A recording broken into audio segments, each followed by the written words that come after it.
नमस्कार, हम प्रतिमा चौधरी। दोपहर 3 बजे के भोजपुरी समाचार में स्वागत बा। सबसे पहले प्रमुख समाचार।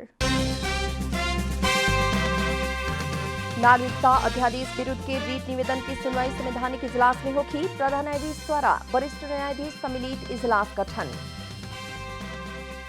नेकपा एमाले माधव कुमार नेपाल समूह के केंद्रीय समिति के बैठक आज जारी। ओली पक्ष संगे हो रहल वार्ता के तत्काल रोकेला नेता सबके मांग। नेपाल जातीय भेदभाव तथा छुआछूत मुक्त राष्ट्र घोषणा भइल 15 वर्ष पूरा। न्याय आ समानता के अधिकार सुनिश्चित करेला सरकार संगे मानवाधिकार आयोग के आग्रह।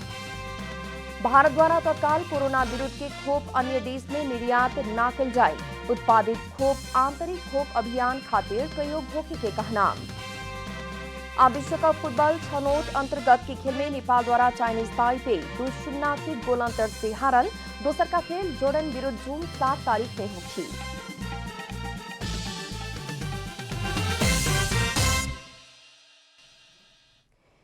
पूरा समाचार। नागरिकता अध्यादेश विरुद्ध के रीट निवेदन की सुनवाई संवैधानिक इजलास में होखे वाला भइल बा। नागरिकता अध्यादेश विरुद्ध दर्ता भइल 6 गो रीट के सुनवाई संवैधानिक इजलास में होखी। ओ सुनवाई खातिर प्रधान न्यायाधीश चोलेन्द्र शमशेर जबरा द्वारा वरिष्ठ न्यायाधीश सम्मिलित इजलास गठन कल गेल बा। प्रधान न्यायाधीश राणा द्वारा संवैधानिक इजलास में न्यायाधीश दीपक कुमार कार्की, मीरा खड़का, हरिकृष्ण कार्की आ ईश्वर प्रसाद खतिवड़ा के राखल गइल बा। न्यायाधीश विश्वम्बर प्रसाद श्रेष्ठ अस्वस्थता के चलते होम आइसोलेशन में रहल न्यायाधीश ईश्वर प्रसाद खतिवड़ा के संवैधानिक इजलास में राखल गइल हा।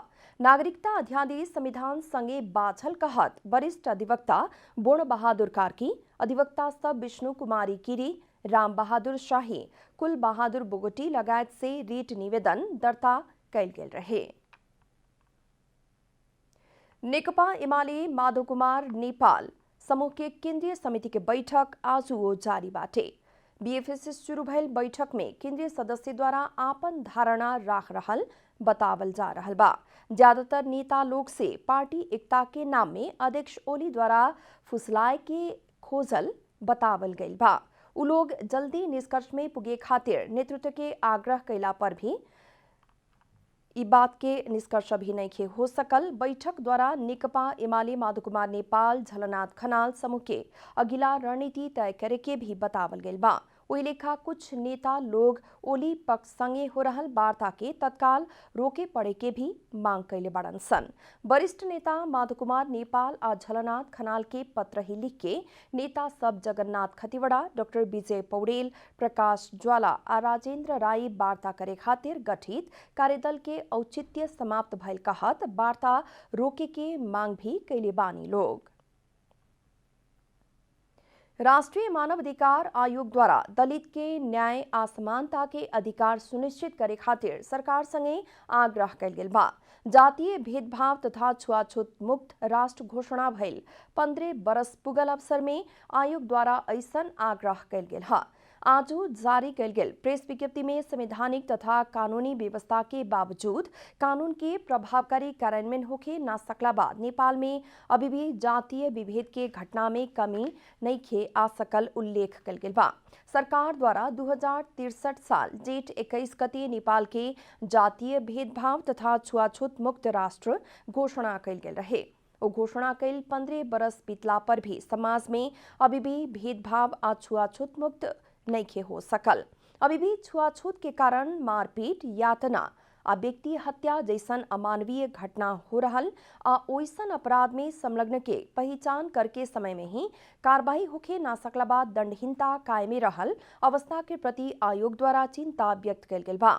दैनिक रूप में समाज में घट रहल जातीय विभेद तथा छुआछूत के घटना के निर्मूल करे खातिर सभी राजनीतिक दल तथा ओकर भातृ संगठन, जनप्रतिनिधि लगायत सब केहू के कानून के कार्यान्वयन में सहयोग पहुंचावेला आ कानून के प्रभावकारी कार्यान्वयन करेला आयोग सरकार के आग्रह कैले बा। नेकपा माओवादी केंद्र के अध्यक्ष पुष्पकमल दाहाल सामंती राज्य व्यवस्था विरुद्ध के बलिदानी पूर्ण संघर्ष से प्राप्त उपलब्धि गुमते जाए के खतरा पैदा भइल बतौले बानी है। जातीय भेदभाव तथा छुआछूत उन्मूलन राष्ट्रीय दिवस के अवसर में शुभकामना संदेश जारी करत उहाँ के ऐसन बतौनी है। लोग ऊपर होखे वाला भेदभाव आ छुआछूत 21वां शताब्दी के मानव समुदाय खातिर लज्जा के विषय भइल शुभकामना संदेश में उल्लेख कल गेल बा। अभी भी जातीय भेदभाव आ दलित समुदाय ऊपर हिंसा हो रहल आ ओके संविधान आ कानून के कार्यान्वयन से ही न्यूनीकरण कर सके में उहाँ के जोड़ देले बानी। सामाजिक जागरण अभियान आ कठोर कानूनी उपचार से ही सामाजिक अपराध निर्मूल कर सके के जारी विज्ञप्ति में उल्लेख कल गेल बा। कोविड-19 संक्रमण नियंत्रण खातिर जारी भइल काठमाडौँ उपत्यका के निषेधाज्ञा आज से कुछ सहज बनावल गेल बा। उपत्यका के तीनों जिला काठमांडू, ललितपुर आ भक्तपुर के प्रमुख जिलाधिकारी सहित बुध के बैठक से आज से लागू होके किस्म से निषेधाज्ञा कुछ सहज करे के निर्णय कल गेल रहे। आज से तरकारी लगायत किराना दुकान, खाद्यान्न आ डिपार्टमेंटल स्टोर सवेरे 9 बजे तकले खुला करे के मिली। इससे पहले दुकान संचालन में रोक लगावल गेल रहे। ई बार उद्योग के भी आवासीय रूप में मजदूर रख के काम करेला खुला कल गेल बा, तो रात के समय में ढुआनी भी खुला कल गेल बा। उपत्यका में वैशाख 16 गते से आदेश जारी करके अत्यावश्यक बाह्य गतिविधि में रोक लगावते आयल रहे लोग, लेकिन ऑनलाइन बाह्य के शैक्षिक गतिविधि में रोक लगावल गेल बा। अत्यावश्यक सेवा देवे वाला बाह्य के कार्यालय की सेवा स्थगन कल गेल बा। निषेधाज्ञा की अवधि में सभी किस्म के भीड़भाड़ होखे वाला गतिविधि में भी रोक लगावल गेल बा। दवाई तथा अन्य अत्यावश्यक उपभोग्य वस्तु या सेवा खरीद खातिर के अलावा कोनो भी व्यक्ति घर से बाहर निकले के ना मिली। आदेश पालना न कैला पर कोविड-19 संकट व्यवस्थापन अध्यादेश 2078 बमोजिम कार्यवाही हो सकी। भोजपुरी समाचार में आप छोट विश्राम।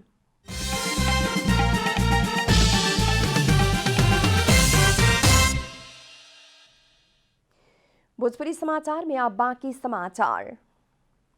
लंदन स्थित नेपाली दूतावास द्वारा बीएफए के डेली मेल से प्रकाशित कल गेल समाचार के प्रति आपत्ति जनावल गेल बा। डेली मेल से बेलायती सबके छुट्टी के नेपाल वेरिएंट के खतरा में पड़ल कह के समाचार प्रकाशन कल गेल रहे। समाचार आधारहीन रहल आ नेपाल में अभी तक अल्फा डेल्टा वेरिएंट ही मिलल दूतावास द्वारा जनावल गेल बा। ई दुनू के उत्पत्ति नेपाल में ना भइल आ विश्व स्वास्थ्य संगठन WHO द्वारा भी नेपाल में नया संस्करण के वेरिएंट उत्पत्ति भइल कहे वाला समाचार के खंडन हो रहल दूतावास से जारी कल गेल विज्ञप्ति में कहल गेल बा। एकरा साथे दूतावास द्वारा डेली मेल के पत्र पिठा के आधारहीन समाचार के खंडन करेला आ ओके सही करेला अनुरोध भी कल गेल विज्ञप्ति में जनावल गेल बा। रसुआ में 10 दिन निषेधाज्ञा थपल गेल बा। तेसरका बार कल गेल निषेधाज्ञा के समयावधि आज जोड़ैला बाद चौथा बार 10 दिन खातिर निषेधाज्ञा थपल गेल हा। जिला स्तरीय कोविड-19 संकट व्यवस्थापन केंद्र DCCMC के बीएफए के बैठक से ओ निर्णय कल गेल हा। जिला में कोरोना संक्रमण तीव्र रूप में बढ़ते जा रहल कारण जेठ 31 गते रात के 12 बजे तकले निषेधाज्ञा के निरंतरता दिहल गेल हा। यह आदेश के उल्लंघन करे वाला के स्थानीय प्रशासन ऐन 2028 तथा कोविड-19 संकट व्यवस्थापन संबंध में व्यवस्था करे खातिर बनल अध्यादेश 2078 बमोजिम कार्यवाही होखे के भी बतावल गेल बा। बांके में थप 4 जने कोरोना संक्रमित के मृत्यु भइल बा। मृतक बर्दिया, सल्यान, प्यूठान आ दांग जिला के बाटे लोग। बर्दिया ठाकुर बाबा के 68 बरिस के पुरुष के कोहलपुर मेडिकल कॉलेज में मृत्यु भइल बा। जेठ 13 गते भर्ना भइल उनकर बिहाने भेल PCR कल गेल रहे। सल्यान बागचौ नगर पालिका वार्ड नंबर 3 के 27 बरिस के पुरुष के कोहलपुर मेडिकल कॉलेज में मृत्यु भइल बा। जेठ 7 गते PCR कल उनकर 20 गते भर्ना कल गेल रहे। वही लेखा प्यूठान जिला प्यूठान नगर पालिका वार्ड नंबर 4 के 47 बरिस के महिला के भेरी अस्पताल में मृत्यु भइल बा। जेठ 8 गते PCR कल गेल उनका 12 गते भर्ना कल गेल रहे। दांगलमही नगर पालिका वार्ड नंबर 4 के 58 बरिस के पुरुष के कोहलपुर मेडिकल कॉलेज में मृत्यु भइल बा। जेठ 9 गते PCR कल उनका 12 गते भर्ना कल गेल रहे। एकरा साथे बांके में इलाज करावे खातिर अइला पर मृत्यु होखे वाला के संख्या 3 से 6 पुगल बा। 2 दिन एने से बांके में बाहरी जिला के संक्रमित के ही मृत्यु हो रहल बा। जिला में मृत्यु आ संक्रमित दर भी घटे के क्रम में बाटे। वही लेखा बीतल 24 घंटा भीतर वीरगंज के नारायणी अस्पताल में भर्ना भइल 5 जने कोरोना संक्रमित के इलाज के क्रम में मृत्यु भइल बा। श्वास प्रश्वास में समस्या तथा कड़ा निमोनिया से ग्रसित रहल 4 जने पुरुष आ 1 जने महिला संक्रमित के इलाज के क्रम में मृत्यु भइल है। मृत्यु होखेवाला में वीरगंज महानगर पालिका निवासी 2 आ रौथट निवासी 3 जने कोरोना संक्रमित रहल नारायणी अस्पताल के कोविड संयोजक डॉक्टर सरोज रोशन दास जानकारी देहने। मृत्यु होखेवाला में वीरगंज सोरी नगवा निवासी 55 बरिस के पुरुष, वीरगंज सत्रे अलौ निवासी 80 बरिस के पुरुष बाटे लोग। वही लेखा रौथट के गौ नगर पालिका 7 निवासी 70 बरिस के महिला, बरहतवा नगर पालिका 5 निवासी 55 बरिस के पुरुष, रौथट के ही रौधामाई नगर पालिका 6 निवासी 40 बरिस के पुरुष के इलाज के क्रम में मृत्यु भइल नारायणी अस्पताल जनौले बाटे। अब आर्थिक समाचार के साथ में हुलास भए अरू किन खोज्ने?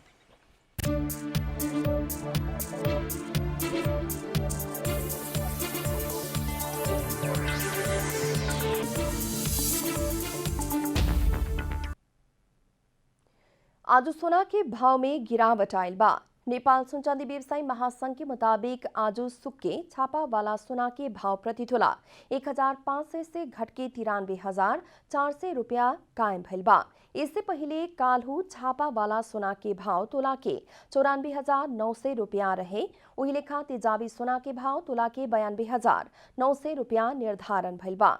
वही लेखा चांदी के भाव में भी 35 रुपया से गिरावट आके प्रति तोला 1,340 रुपया कायम भइल बा। अंतर्राष्ट्रीय बाजार में सोना प्रति औंस 1,871 डॉलर के करीब में कारोबार हो रहल बाटे। भोजपुरी समाचार में फिर छोट विश्राम।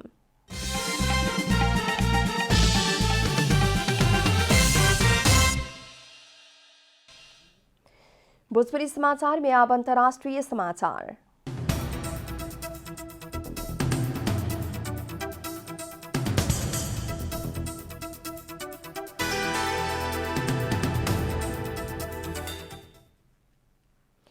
भारत द्वारा तत्काल कोरोना विरुद्ध के खोप अन्य देश में निर्यात न करे के बतावल गइल बा। भारतीय विदेश मंत्रालय में आयोजना कल गेल साप्ताहिक पत्रकार सम्मेलन में प्रवक्ता अरिंदम वागची तत्काल भारत द्वारा कोरोना खोप निर्यात न करे के जानकारी दिले बानी। कईयन देश से खोप खातिर निरंतर ताकेता हो रहल संबंध में पूछल सवाल में वहां के अभी भारत के ध्यान विदेश से भारत खोप लियाबे के रहल बतौले बानी। प्रवक्ता वागची भारत से उत्पादन कल गेल खोप आंतरिक खोप अभियान खातिर ही प्रयोग होखे के आ ई बारे में अन्य देश के जानकारी करावे के भी वहां के बतौले बानी है। आप खेलकूद समाचार।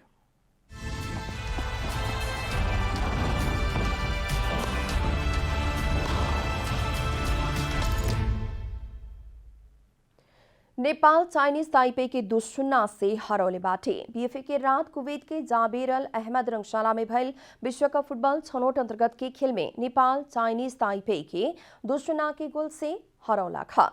जीत खातिर अंजन बिस्ट आ नवयुग श्रेष्ठ एक गोल कैले रहलन। खेल के चौथा मिनट में ताइपे के खिलाड़ी से डिबक्स भीतर हैंड कैला बाद नेपाल पेनाल्टी के अवसर मिलल रहे। वो अवसर के अंजन बिस्ट गोल में परिणत कैलन। वही लेखा खेल के 81 मिनट में नवयुग श्रेष्ठ द्वारा नेपाल खातिर दूसर का गोल कैल गए। उच्च मनोबल के साथ खेलल नेपाल के खेल ज्यादातर समय बल आपन नियंत्रण में राखल गए रहे। नेपाल जून 7 तारीख के सोमवार के उहे मैदान में जोड़न के विरुद्ध खेली। खेल नेपाली समय मुताबिक रात के 9:45 बजे शुरू होगी। अंत में प्रमुख समाचार फिर एक बेर। नागरिकता अध्यादेश विरुद्ध के रीट निवेदन की सुनवाई संवैधानिक इजलास में होगी। प्रधान न्यायाधीश द्वारा वरिष्ठ न्यायाधीश सम्मिलित इजलास गठन। नेकपा एमाले माधवकुमार नेपाल समूह के केंद्रीय समिति के बैठक आज हो जारी। ओली पक्ष संगे हो रहल वार्ता के तत्काल रोकेला नेता सबकी मांग। नेपाल जातीय भेदभाव तथा छुआछूत मुक्त राष्ट्र घोषणा भइल 15 बरस पूरा। न्याय आ समानता के अधिकार सुनिश्चित करेला सरकार संगे मानवाधिकार आयोग के आग्रह। भारत द्वारा तत्काल कोरोना विरुद्ध के खोप अन्य देश में निर्यात न कल जाए। उत्पादित खोप आंतरिक खोप अभियान खातिर ही प्रयोग होके के कहना। विश्व कप फुटबॉल छनौट अंतर्गत के खेल में नेपाल द्वारा चाइनीज ताइपे 2-0 के गोलांतर से हारल। दोसर का खेल जोर्डन विरुद्ध जून 7 तारीख में होगी।